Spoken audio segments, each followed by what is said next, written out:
હારા કરું વાલો હાળી કરે જો આ ઉતારી એવા હે માં અને પણ એને જો આવી હળી ગયેલી બહુ છે આપણ તો. તો શ્રી બેના વેન જશે ને મામા દેખે આ બધી હળી ગયેલી છે ને તો માં હારી કરે હે આ લઈ જવાની છે ને માં એ લઈ જવાની છે આ છે ને ગઈ અમારે ગામડે લઈ જવાની છે સવારમાં જવાની છે ને એટલે હું પાછું તૈયાર કરવા માંડું મારું બધું એમને પડ્યું છે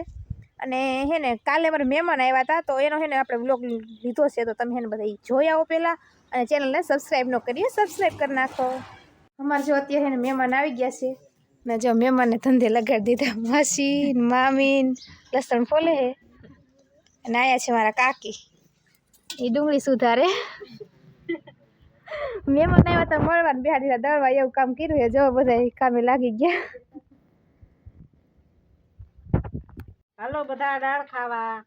દાળ બનાવવાની છે ને એટલે કાકી કહે છે આવો દાળ ખાવા બધા એમ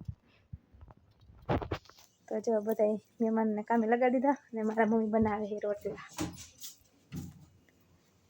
મારા મમ્મી જો ચાલુ કરી દીધું રોટલા બનાવવાનું અને આપણે એને આ તપેલામાં દાળ મૂકેલી છે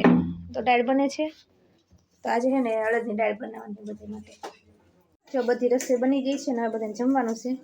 અને જો આપણે કંઈક આવી દાળ બનાવી છે રગડો અડદની દાળ કાકી મેં કાકી જો દાળ આપી છે બધાને પીરસે છે બધા બેસી ગયા છે વાળું કરવા દાળ ને છાશ ને રોટલા ને મરચાં બધા બેસી ગયા તો હાલો બધા વાળું કરવા હવે જો કાકીની થઈ ગયા છે બધા કાકા ને બધા આવજો કાકા કાકી આવજો એ હા સેજલ આવજે અત્યારે છે ને 11 વાગી ગયા છે 11 સાડા 11 જેવું થઈ ગયું છે અત્યારે હે નવરા થયા હજી ખાલી એટલે હે ને વ્લોગનો એન્ડ કરવો છે તો મારો વ્લોગ ગમે તો લાઈક કરજો શેર કરજો અને સબસ્ક્રાઈબ કરજો તો ફરી મળશું નવા વ્લોગ સાથે ત્યાં સુધી બધાને બાય બાય